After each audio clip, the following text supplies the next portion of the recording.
Hey guys, welcome to my channel किस्सा कहानी with SRT. किसे सुनाती हूँ, कहानियां सुनाती हूँ, पोइट्री सुनाती हूँ। और अभी जो किताब मैं पढ़ रही हूँ उसका नाम है मिस्टर इरिटेटिंग, जिसे लिखा है नीलेश शर्मा ने। तो चलिए कहानी को आगे बढ़ाती हूँ। अगला एपिसोड मैं शुरू करती हूँ। सुबह के 11 बज रहे थे। मेरी आंखें खुली। मैं प्रताप के रूम में था। सीबीएच के 4th फ्लोर पर रूम नंबर 420। प्रताप अब भी खर्राटे ले रहा था। मैंने उठते ही सबसे पहले अपना फोन चेक किया।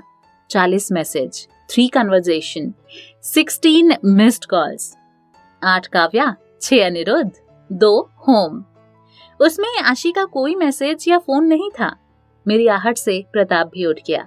साले, तूने तो कल बवाल ही कर दिया था, उसने आंखें मींचते हुए कहा। मैंने उससे कल हुए हमारी घटना के बारे में पूछा। उसने बताया कि मैंने कुर्सी का एक पैर तोड़ दिया था। प्रताप को उसके 100 रुपए भरने पड़े और मैं कॉम्प्लेक्स पर किसी लड़की को आशी समझकर उससे बार बार पूछ रहा था, क्या मैं इरिटेटिंग हूँ? और ये बता, काव्या कौन है? उसने बात खत्म करते हुए पूछा। क्यों, क्या हुआ? काश कि मैंने कोई गलती ना की हो, मैं सोचने लगा। अबे, तू बार बार मुझे ही फोन लगा रहा था काव्या समझकर। ओ शिट, मैंने और कुछ तो नहीं किया ना? मैंने प्रताप से पूछा। नहीं, उसने कहा। मैंने एक गहरी सांस ली। Oh thank God. अच्छा चल यार, मैं चलता हूँ। आज के बारे में क्या ख्याल है? प्रताप ने इशारा किया और मैंने कुछ नहीं कहा। ड्रिंक करना मेरी जिंदगी के सबसे खराब फैसलों में से एक था। ये किसी भी तरह से फायदेमंद नहीं था। इसके सेवन से हम अपने काबू में नहीं रह सकते। इससे समय, दिमाग, स्वास्थ्य सबका नुकसान होता है और इसका टेस्ट किसी भी तरीके से अच्छा नहीं था। लोग इसे क्यों पीते हैं, जबकि इससे किसी को भुलाया भी नहीं जा सकता। शायद मेरी जिंदगी का ये पहली और आखिरी बार था। आपको गलत काम करने के लिए हजारों दोस्त मिल जाएंगे, लेकिन इस वक्त मुझे अपने दोस्तों की चिंता थी। मैंने अनिरुद्ध को बताया कि मैं अपने चाचा के यहाँ गया था। उसने कल रात हॉस्टल में मेरी प्रॉक्सी लगाई थी। शराब ने भी मेरी कोई सहायता नहीं की। मैं अपने दोस्तों के बीच अब अकेला महसूस करने लगा था। मैंने लोगों से बातें करना कम कर दिया। मैंने आशी को फोन मैसेज करना बंद कर दिया, क्योंकि मैं एक इरिटेटिंग लड़का था जिससे लड़कियां कभी बात नहीं करना चाहेंगी। मैं ज्यादा समय तक अपना फोन बंद रखने लगा। मेरी रातों की नींद गायब हो चुकी थी। मैं रात भर बस आशी के बारे में सोचता, उसकी पुरानी फोटोज को देखता, उसकी कॉल रिकॉर्डिंग को बार बार सुनता। मैं बिल्कुल अकेला रहना चाहता था, जहां मैं किसी को इरिटेट ना कर सकूं। आखिरकार मैंने कैंपस हॉस्टल छोड़ने का निर्णय लिया।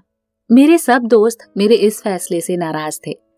मैंने उनसे झूठ बोला कि वहां मेरे एक रिलेटिव है और मुझे बाहर पैसे भी कम देने होंगे। मुझे साजन, अनिरुद्ध की गालियां सुननी पड़ी, पर मैंने अपना फैसला ले लिया था। मैंने कॉलेज जाना कम कर दिया। मैं आशी के सामने जाने से डरने लगा। मैंने कॉलेज के बाहर कुछ 1 किलोमीटर की दूरी पर एक हॉस्टल में एक सिंगल रूम लिया, जहां मैं अकेले रह सकता था। मेरे दोस्तों ने मेरे सामान को वहां पहुंचाने में मेरी मदद की। हमने निश्चय किया कि हम हर रविवार कॉम्प्लेक्स में मिलेंगे। चैतन्य हॉस्टल, जहां मुझे एक सिंगल कमरा मिला, अटैच्ड बाथरूम। यहाँ 24 घंटे लाइट की सुविधा नहीं थी, मुझे उसकी जरूरत भी नहीं थी, और खाने के मेन्यू में मुझे कोई इंटरेस्ट नहीं था। ये बस कुछ 15 कमरों का हॉस्टल था, जिसके कमरों को पुताई की जरूरत थी। हर कमरे में लकड़ी की टेबल कुर्सी और ईंट की बनी हुई बड़ी अलमारी। मकड़ियों ने अपना अच्छा घर बनाया था। ये सीबीएच के कमरों से बिल्कुल अलग था, लेकिन यहाँ की सबसे बड़ी खासियत थी यहाँ की शांति। कुछ दूरी पर खेत खलिहान दिखते थे और यहाँ किसी को किसी से ज्यादा मतलब नहीं था। मैं बिना किसी से बोले 24 घंटा रह सकता था, पर एक चीज जिसने मेरा पीछा अब भी नहीं छोड़ा था, वो थी आशी की यादें। मैं आशी से नफरत करने की बजाय खुद को इसका जिम्मेदार समझने लगा। और भला मैं आशी से नफरत कैसे कर सकता था, जिसे मैं अपनी जान से भी ज्यादा प्यार करता हूँ। अब मैं चैतन्य में रहने लगा। मैं दिन भर बस अपने कमरे में ही रहता। अनिरुद्ध मिलने के लिए कई बार फोन करता और हर बार उससे कोई ना कोई बहाना मैं कर देता कि मैं बाहर चाचा के साथ घूमने आया हूं। साजन, सैंडी और विशाल अब भी मुझसे नाराज थे। मैं घंटों खिड़की के पास बैठे रहता। पहली बार मेरा दिल टूटा था, जिसने मुझे पूरी तरह से तोड़ दिया था। कहते हैं, आप जैसा सोचते हैं या जैसा आपकी जिंदगी में चल रहा होता है, आप उसी के अनुकूल विचारों के लोगों से जुड़ने लगते हैं। Law of attraction. मेरी भी दोस्ती कुछ ऐसे ही लोगों से होने लगी जो टूटे दिल के मरीज थे। हमारा व्हाट्सएप पर एक ग्रुप बना, अधूरा इश्क। वहां बस टूटे दिल की शायरी होती और प्रकृति का नियम है, दुनिया में हर चीज अपनी तरह की चीजों को आकर्षित करती है। जब दिल टूटता है तो दिल के कोने से शायरी बाहर आने लगती है। हम अपनी भावनाओं को शब्दों की शक्ल देने लगते हैं, जिसे लोगों को समझना बेहद आसान होता है, पर उनको खबर भी नहीं होती जिसके लिए ये लिखा होता है। मैंने भी शायरी लिखना शुरू कर दिया और जल्दी ही उस ग्रुप का एक प्रमुख मेंबर बन गया।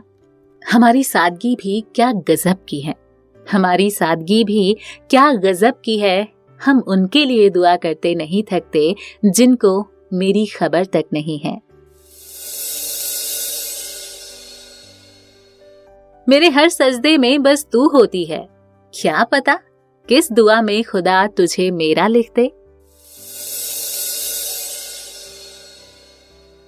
बिन कहे ही उसने मुझसे पूछा, क्यों करते हो इतना प्यार मुझसे। बिना बोले ही मैंने कह दिया, इसके सिवा आता भी क्या है मुझे।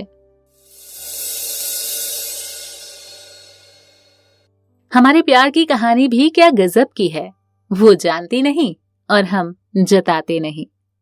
मैं शायरी लिखने लगा, मानो मेरे अंदर लखनऊ के शायरों की आत्मा आ गई हो, या शायद ये आशी से अलग होने के कारण था। मैं पिछले कई दिनों से सोया नहीं था। मैं काव्या के भी फोन इग्नोर करने लगा। मेरे फोन के कैलेंडर ने मुझे बताया कि कल सैंडी का बर्थडे है। मैंने रात 12 बजे का अलार्म लगाया। आज मुझे बहुत गहरी नींद आ रही थी। अभी 12 बजने में 3 घंटे बाकी थे। मैंने अपनी आंखें बंद की और फिर से आशी के लिए अपने सवालों की सूची बनाने लगा। क्या मुझे उसे अपने प्यार के बारे में पहले से ही बता देना चाहिए था? उसके साथ बिताए हर लम्हे को मैं याद करने लगा। कैसे मैंने उसे पहली बार देखा था, कैसे मैं छुपकर उसका पीछा किया करता था, बस उसकी प्यारी सी स्माइल देखने के लिए। मुझे अब भी याद है जब मैं उसे देखकर खो जाया करता था, और उसका उस दिन रेस्टोरेंट में मेरे हाथ खींचना, उसका पहला स्पर्श अब भी मेरे हाथों पर था।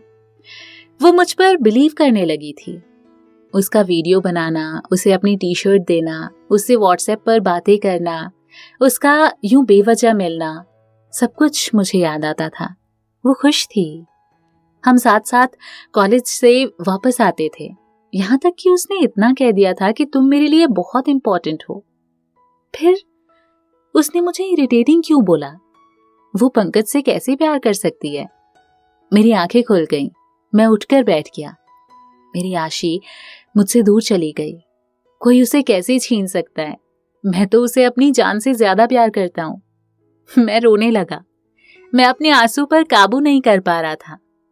कहते हैं दुनिया में कुछ भी इम्पॉसिबल नहीं है, तो फिर मेरी आशी मुझे क्यों नहीं मिल सकती? क्या सच्चे प्यार की कोई जगह नहीं होती? मैं उसे कैसे समझाऊं कि मैं उसके बिना नहीं जी पाऊंगा?